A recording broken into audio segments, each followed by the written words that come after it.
the Italian game is one of the most aggressive openings that you can play. If you understand the ideas, you will be crushing everyone. Today, I'm going to be looking on the games that you sent me about the Italian game. Let's hop into it. So the first subscriber Italian game that I'm going to be looking on is 300 rating, but these are still good moves. I want you to notice how his opponent played d6. D6 is fine, but it blocks out the bishop. That's a good sign if you're playing with white. Don't play that if you're playing with black. And then h6. H6 is an unnecessary pawn move. Like, you don't want to be spamming pawn moves like this in the opening stage of the game. If you notice what white is doing, white is developing the pieces. Now, a slightly better move than knight c3. Knight c3 is perfectly playable, by the way. But a slightly better move than knight c3 is pawn d4. And the reason why this move is good is while you're developing pieces and following principles, if you notice your opponent is not making any progress trying to gain control over the center of the board, then you should immediately strike in the center of the board. So bishop e7 was played, and then d4 was played. Very, very good. Pawn f6, and I want you guys to have a look on the evaluation bar when black plays pawn to f6. You see what just happened to the evaluation bar? And that's why I tell you guys to not play f6. Never play f6. F6 is a forbidden move. Now, let me tell you the reason why f6 is bad. First of all, this bishop controls this diagonal, which means the king won't be able to get castled anymore. So f6 is just bad in that scenario. But that's not the only reason. F6 also opens this diagonal pointing towards the king. So by simply moving the f pawn, it points two lines towards your king. Now the student played the move pawn takes e5, which was I mean, first thing you want to keep in mind is to take is a mistake, and you should only trade when it improves your position. And by the way, if you sent me your game and I'm reviewing your game and I'm asking you questions, I want some answers in the comments. So taking on e5 didn't really help white's position. Now, the best move in this position is actually knight h4. And before you come at me saying knights on the rim is dim, why are you putting your knights on the edge of the board? I want you to keep in mind how chess works is principles should not be broken if that's in chess. But if your opponent breaks principles, you should break principles to punish the fact that they just broke principles. So this knight h4 move, it actually allows our queen to get access to this h5 square. And once the queen goes to h5 and check the king, that's going to lead to mate. That's just too many pieces coming in. So he took, the opponent take back, and white actually has a very nice move in this position. Now, the guy played knight d5, which I would not play. I mean, yes, you should be looking on moves that you can play on the opponent's half of the board. But when it comes to move on the opponent's half of the board, you should be looking for your forcing moves first. So you should be looking for your checks first. Bishop f7 check. That's bad, by the way. That just blunders a piece. But knight d5 is on the opponent's half of the board. But what's wrong with knight e5? It's the same thing. When somebody plays f6, get your queen on this diagonal. If you had just hit him with knight e5 in this position, bro, the queen would simply move to h5 on the next move with check. So let's say he takes the pawn. Taking the pawn, it's over now. You hit him with queen h5. First of all, if the king goes here, that's just a checkmate. Pawn push doesn't make any sense. You're just going to take. But then if he tries to run his king to d7, he's actively just walking his king towards the center of the board. So you're just completely better from here. However, you played knight d5, the guy chased away your knight, you took his bishop, he take back your knight, and then all of a sudden, the advantage that you have is just slight. Why? Because this knight, you move it 1, 2, 3 times. Look at this. You move the knight 3 times. How many times did the guy move the bishop? Once. And then you also helped the guy to develop his knight. To take is a mistake. Wait, what's his name? Austin. So castle b5, castle was decent here, by the way. I mean, you have to get your king out the center of the board. Knight h4 will always be the idea, but castle b5, you pull the bishop back. Bishop to g4 was played, and then you played c4. I'm not sure why you played c4. C4 is more like hope chess. I mean, the guy's 300, so he's actually not playing too bad for 300. But for the principles, though, it's like, what have I told you if you watched my videos about pieces on your half of the board? First thing I say is you shouldn't even allow the bishop to pin your knight like this. Like whenever I notice that these things is possible, I try to play moves like h3 before the bishop even pins the knight. But if the bishop pins the knight, you have to follow the principle of neutralization. Chase the bishop out of your half of the board. And then, I'm assuming the black player would pull the bishop back. And in some cases, you kind of have to play g4. And that's how annoying this pin is. Like, if the pin is very, very annoying, and if you ever move away your queen and then your king side is going to look like this, you have to play h3, g4. But anyways, pawn c4, takes, that was bad, takes, push, and then you took, very good. That's just a free pawn, and then you simply move your queen to h5. So this is not bad. Like, white is just completely winning in this position. I'm sure you guys wouldn't have sent a game that you lost. King d7, you took the pawn, rook f5, queen check, very nice. And then d6 puts pressure on the pin knight, and you're just gonna win this game. So this is not bad. He's trading once he's ahead in material. He has 4 points here. I don't know why he played pawn to f3, by the way. Like, this move was not needed any at all. Like, keep in mind, you're still on move 22, and this rook and this bishop has not yet moved. So in this position, I would play something like bishop d2 with the idea of playing bishop b4, and then I'd also try to swing my rook in the game. So f3, bishop d2, good. Bishop d5 is I, but I want you to notice how the knight and the king is on the same diagonal here. Because the knight and the king is on the same diagonal, you just have to hit him with bishop to b4. It pins the knight to the king, and because you're ahead in material, you just need to start trading pieces off the board to win the game. But the focus is on the Italian game, so I don't really want to talk too much about the end game. I want to focus a lot more on the opening. But, he eventually just won this end game. Like, he's just winning from this position. Now, this subscriber is 850, and he plays the Italian game. His opponent plays the two knights defense, and then he plays pawn to d3. This is correct so far. White is doing fine. And then his opponent plays pawn to d6. I'm not sure why everybody's playing d6 and blocking out their bishops like this. Like, sometimes d6 is good, but there's so many reasons why d6 is bad, and this is one of them. The thing is, you are actually able to immediately play a move that wins the game here. Knight c3 was just more principled. It's not a bad move. You're following the principles. You're getting your pieces out. But as I say, when your opponent plays a move and you know that it breaks the principles, you know that it did something wrong, your move can do something wrong. For example, you could play knight g5 here. Just a sec. Because if you look on the position, you could play knight g5 because now we're targeting the f7 square 2 times. It's like a little fried liver attack idea, but now pawn to d5 doesn't really make much sense because you already put your pawn on d3. So if they play d5, you're not just gonna take, and then there's no trap or anything in this position. And obviously, if they play something like bishop to e6, you also win a pawn. Now, knight c3, you're following principles. I can't kill you for that move. Knight to d4 was a mistake, and it's good that you saw that your opponent just made a mistake. H3 was H3 was alright, but you guys should see why this is a mistake. Like, black plays knight c6, and then black played knight d4, moves the knight more than once while both of his bishops are not yet developed. His king is still in the center of the board. That's not how you play chess. Now, h3 was a good move because I'm assuming you're trying to prevent his bishop from pinning your knight. And then your opponent plays knight to d4, and then you took on f3. Like, this is exactly what to take is a mistake looks like.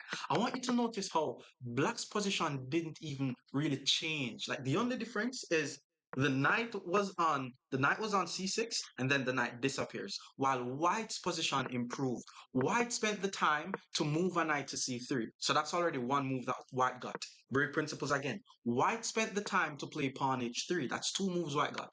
Then white spent the time to play queen takes f3. So white got 3 moves because black is breaking principles. His opponent develops the bishop, castle the king, very principled. Bishop d7, develop the bishop. Now this is a very principled chess games. So the person who sent me this is not a bad way to play the Italian. And then you played rook to d1, and I'm assuming you played rook to d1 because you want to break open the center with d4. But remember something that we spoke about, bro. It's like, if the guy's king is in the center of the board, your goal should be to try to open the center as quickly as possible. So you still could have hit him with pawn to d4 without bringing your rook in the game. And then after like a series of trade happens, eventually your rook is still going to go on d1 anyways. So rook d1, pawn b5, you had to move the bishop. Pawn a4, he's threatening to trap your bishop. Pawn a3 is good. That's a very good move. Another way to prevent moves like a5 to trap the bishop, you could play a4 yourself. Because then if they take, it's like it's helping your pieces. And if they push, it's kind of like closing the position and your bishop is still active here. So once you move the knight, you can bring your knight to the other side of the board and you're still doing fine. So Queen c7, d4, very good. And the guy's not castling. Pawn c5, you have to open the center. You can't push. Very good. Like, look at this move, pawn to d5. If white had played pawn to d5, that would have been such a bad move. Like, look on the evaluation bar. Look on the evaluation bar. You notice how white is doing fine here, +1. Pawn to d5 and it goes all the way down into the negative. And that's because pawn to d5 kills the bishop, it kills the knight, it kills the rook. So taking on e5 was a good move. And then you pull your queen back to e2, which was okay because once you put your queen on e2, you are applying pressure to the opponent's pawn on b5. But bro, you're no longer in the opening. Your opponent is still in the opening. Punish the guy. You have to punish the guy. You're out of the opening. Hit him with knight to d5.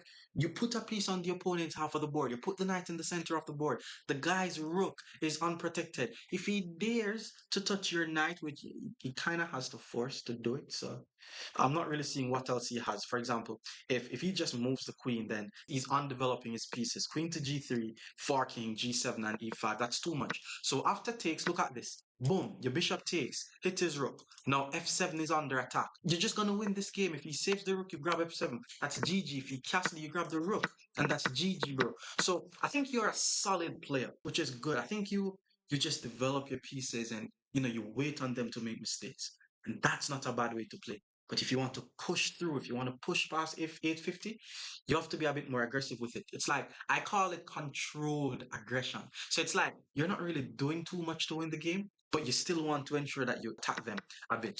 Okay, so QE2, Bishop E6, guy blundered the pawn, and you nice. I'm assuming you took advantage. This was nice.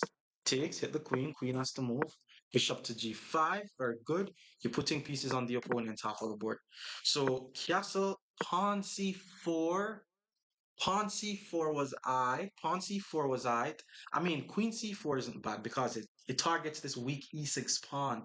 And you guys, you have to know what a weakness is. Like, if you don't know how to plan, it because you don't know how to simply look on the pawns. Just look on the pawns. What is a weakness? A weakness is a pawn or a square that cannot be guarded by another pawn. Look on these double isolated pawns. That's what you should be targeting, bro. Pawn c4, pawn h6, takes. Taking. So taking is good, but if you did not follow up the right way, then taking is bad. So I still would have preferred for you to pull the bishop back. Bishops are better than knight. The fact that you took on f6, he took on f6, there's a drawback. What's the drawback? What was happening that is no longer happening? The guy's bishop was covering the d6 square. Put your pieces on the opponent's half of the board. You're not making moves like those. Hit him with knight d6, queen h5, rook d6. Literally, any move where you put your piece on the opponent's half of the board is a good move. Or even queen g4, because you point your piece towards his half of the board. Rook to d3 is fine. Rook to d3 is fine. And why rook to d3 is fine is because his rook on f1 is his least active piece, and he's basically just trying to bring more pieces in the game. So I think he has a very deep understanding of what you should be doing in a chess game. But I think he needs to work on his tactical skills. Work on your tactical skills, and 2 weeks from now, send me a message when you hit 1,000. So he did not take the rook because to take is a mistake. Queen g4, good, good, good. What's this? Good. Bishop takes, and then queen to g6. Okay. I guess he's attacking at the right time. Like, this is still good, what he's doing. And okay, rook to d7 was played, but I think he could have played g3 as well. With some ideas of trying to trap the opponent's rook. If the rook goes to f3, king g2, and you're still improving your position, but rook to d7, perfectly playable. because rooks belong on the seventh rank. So that's nice. And then the guy played king to f8 and you deliver the checkmate. Not bad, bro. Now, Braden is 1200 and he's playing the Italian game versus someone at 1344. Now, bishop c4, knight f6, pawn d3, perfectly playable. And his opponent plays pawn to h6. This is not a mistake or anything, but it's not a principled move. And the reason why his opponent played it just did not make any sense. And this is why I'm telling you guys, do not play h6. H6 is not needed. Why are you playing h6? What are you trying to prevent? Let's just say you followed principles and just develop your piece. And the guy plays knight g5. If you are afraid of knight g5, just castle the king. Because obviously they're not going to take on f7. A knight and a bishop is 6 points. A rook and a pawn is 6 points. But knight takes f7, rook f7, bishop f7, king f7. Black has to be better because the knight and the bishop is definitely better than the rook. And let's just say you developed your pieces and then Braden decided to play bishop to g5. You can't be afraid of bishop g5 because what did I say? I say you shouldn't be afraid of the pin if the opponent's king is not castled. With that being said, if you're playing the Italian game, you don't necessarily need to pin the knight if the king is not castled because now they can actually hit you with h6 g5 because they're not going to castle the king on the king side anymore. So after bishop back, there's going to be d6, bishop e6, maybe queen d7, and then there's going to be queen side castle. So stop playing h6. Now, Braden played bishop e3, decent move. But there's a knight g4. Knight g4 is usually very annoying in the Italian game because we spoke about it. Bishops are better than knights. So you don't necessarily want to just put your bishop on e3 and allow the knight to attack the bishop because even if you move your bishop again, you're breaking principles. And if you allow him to take your bishop, then you're giving up your bishop for a knight. So in a position like this, just castle your king, bro. Um, Bishop to b4 check. It's a terrible move, by the way, because white usually wants to play pawn to c3 in the Italian game anyways. And I kind of know why you play bishop to e3, Braden. Like, I know that you know about this knight d1, knight d2 to f1 to g3. And if you're an Italian game player, especially if you're going to play the pawn c3 type of Italian, you have to know this maneuver. Whenever you're going to do this maneuver, you don't necessarily need to develop your bishop first. You could actually just put the knight in front of the bishop, then put the knight on f1, then put the knight on g3, and then after that you develop your bishop. Because keep in mind, a bishop could still be active on its starting square. Now, I would still recommend that you castle and play rook e1, for example, something like this. You go rook e1, and then you go knight d2, knight f1, knight g3, pawn c3, pawn d4, and then you're doing fine. So bishop e3, check, c3, bishop back, knight d2, pawn d6, knight f1, that's good. Bishop g4, knight g3. Knight g3 is good, but we spoke about the principle of neutralization, bro.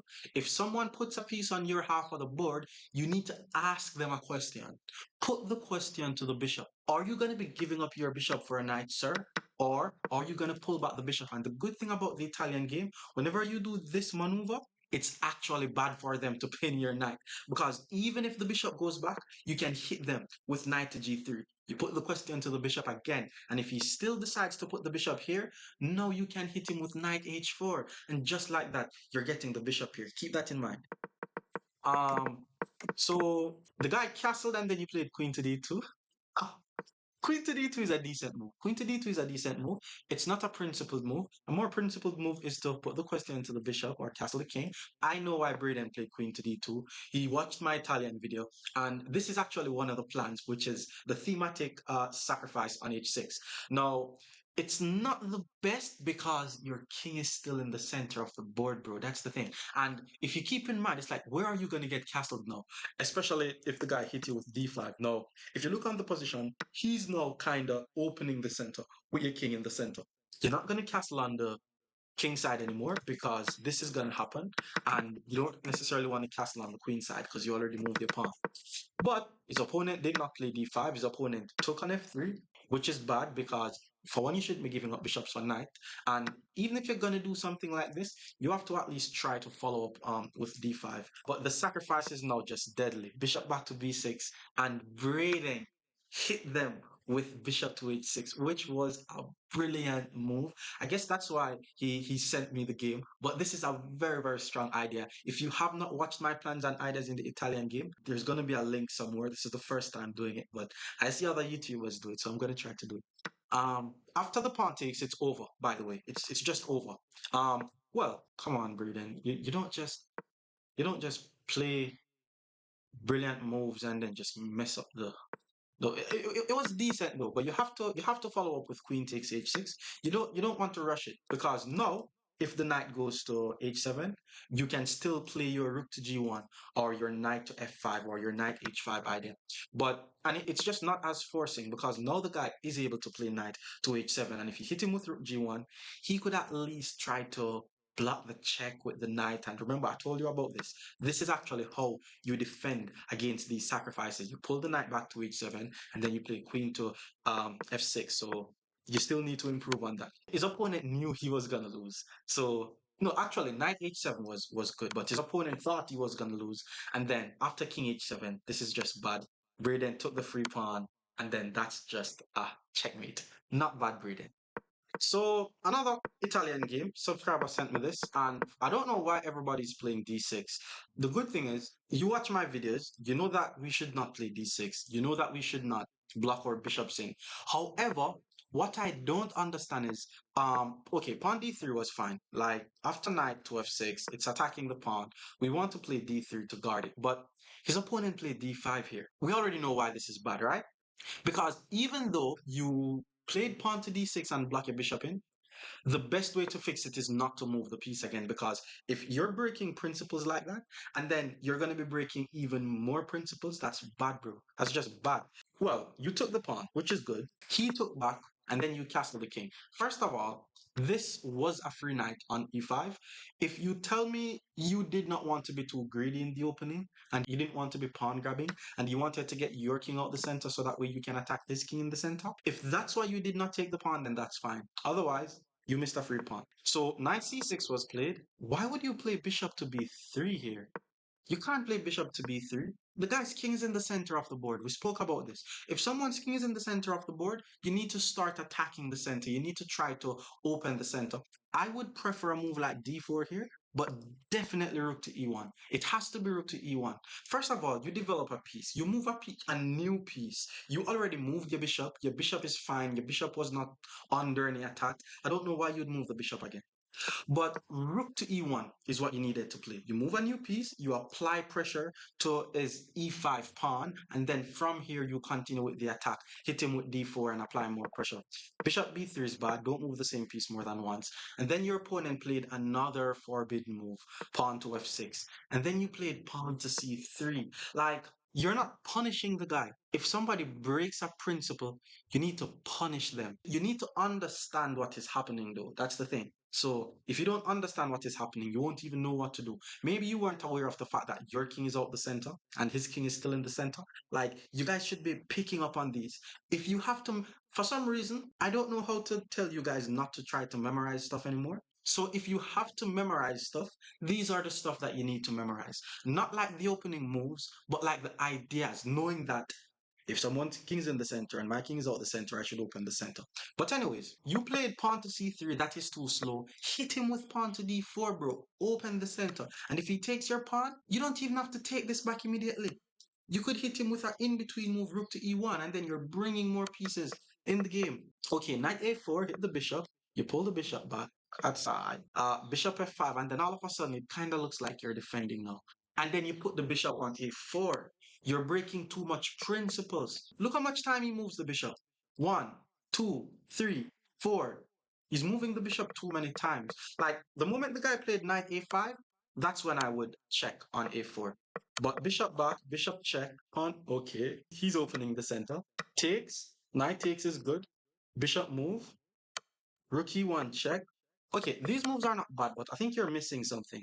And again, the reason why I see these is because there's just a lot of things that I understand about chess. For example, if you understand that a knight on the rim is dim, you should try to punish someone for putting their knight on the edge of the board. Hit him with b4. Trap the knight. The knight now has no... Well, the knight could go to c4. Before I tell you the move, I'm going to ask you to find the move. but the knight is now unprotected, right? And you understand how chess works. The knight is unprotected, the king is in the center of the board. Now you hit him with queen to e2. Hit the knight, hit the king, and if the knight blocks, you play f4, and you're just winning the knight. Now, a move that the engine likes in this position is knight takes c6, but I'm not assuming that you're gonna find that move. But that's a nice move. So rook check, hit the queen. Bad move, bro. Come on. First of all, look on this. That's what I want you to look on. Your bishop is on the same line as the king. These are the things that I want you to memorize if you have to memorize stuff. Your rook is on the same line as the king. Look for tactics.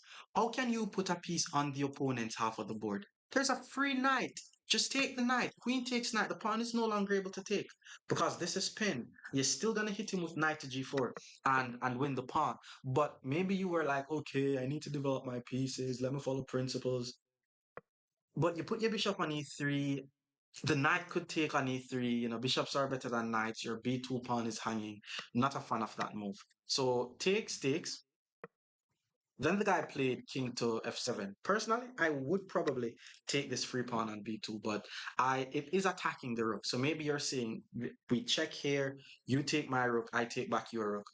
Uh, okay, you finally played b4. You finally played b4, and then the knight went to c4 and attacked the rook. You move the rook out the way. Good. Bishop a4 attacks the rook, and then you played bishop b3.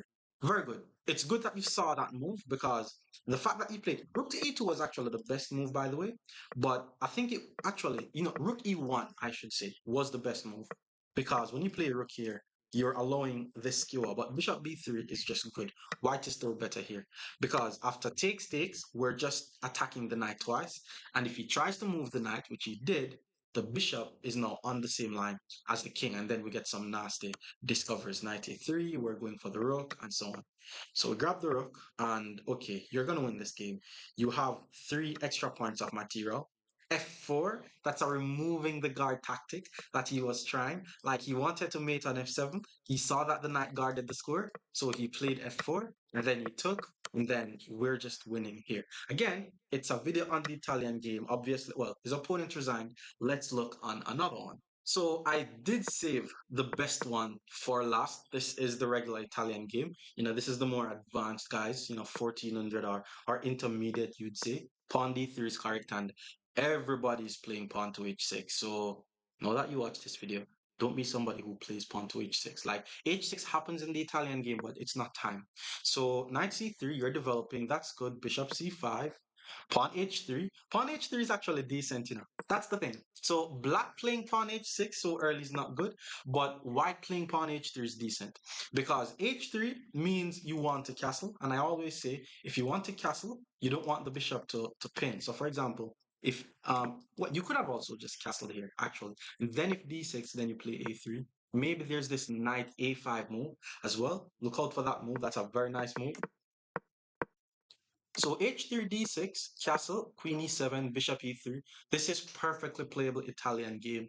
Please play your Italian game like how you're seeing white is playing the Italian game because now that the bishop takes, we know what the plan here. If you watch my video about the plans and the ideas in the Italian game, we know this is called the double pawns in the center plan. I know he's going to play queen e1, queen g3, knight h4, knight f5. That's what he's going to play. And if you understand that this is the idea, it means you're not going to do it exactly move after move. You just know that that's where your pieces belong. So his opponent plays bishop e6. He pulls the bishop back to take his a mistake, and he did not want the opponent having the same idea. So bishop back, takes, queen moves, and then knight b5. Now, personally, even though this is the plan, pawn to d4 is a good move here because I don't know why your opponent decided to play queen to e6 and he's just allowing this fork on d5. But you playing knight b5 is decent as well. I mean, you're threatening a royal fork, you're creating threats on the opponent's position. Your opponent needed to just pull the queen back and then chase out your knight, by the way. So for example, now you play knight h4, he probably needs to maybe castle first, then chase out your knight. But the guy just castled the king and just blundered a fork on c7. Now the queen went back, he took the rook obviously, and then this is where he started his plan. If you know the plans, it becomes easy. Look on the other moves. Knight h4 was played. Why knight h4? We know that the knight wants to go to the f5 square. Pawn a5 was played. And obviously, if you're playing with black, you should be applying some form of prophylactic thinking. Like, you know that the guy wants to put his knight on f5, at least play knight e7 and try to prevent that. So, pawn a5, bad move. Now, there's actually a very nice move in this position. And we actually talked about this in my plans and ideas video. Rook takes f6. This sacrifice works so much, and this is also a brilliant move because if the pawn takes, it's over. Now your knight is gonna lodge on the f5 square. And what is your opponent gonna do to prevent a move like queen to g4? It's just over once you play queen to g4. Maybe he could try to run away with the king, but how far is he gonna go? That's gonna lead to a checkmate. But anyways, you took the slower route, queen to e1, queen to g3. That's the idea. And then his opponent played a5. His opponent was just not paying any attention to what's happening on the king side. He didn't know that it was over, basically. And he played knight to f5. Now, knight f5 is decent, by the way, but I'm not sure if you noticed, you did miss a free knight on f3. Like, why not just take the knight? The pawn is pinned. That's the whole idea of putting your queen on g3 to target the g7 pawn. So this pawn is now pinned. But he did play knight to f5. His opponent defended the mate. Queen h4 is correct. Knight back to f6, and then rook to f3. Now, this is a rook lift that he's doing. Rook f3, rook g3. That's a nice idea. But isn't this just a free pawn? Like, you have to know these ideas, man. Like, I'm happy that you're going to watch this video because now you're going to be learning some more stuff. Like, the knight on f6 is always vulnerable if the g7 pawn is the only piece that is guarding it. Because now once you take, it's a check. And if they take back, now your rook jumps in. And how is black going to prevent a checkmate in this position? So rook f3, pawn d5, rook g3. You're still completely winning, by the way. Like, this is just nice. This is the plan that you. And then the guy played queen takes h6. Like, queen takes f6 would have done the same thing. I don't know why he's not seeing the knight on f6, but queen takes h6 also does the same thing. There's nothing that black could do to not get mate here. Like, black plays g6, but queen g7 is checkmate. Hope you enjoyed. Peace.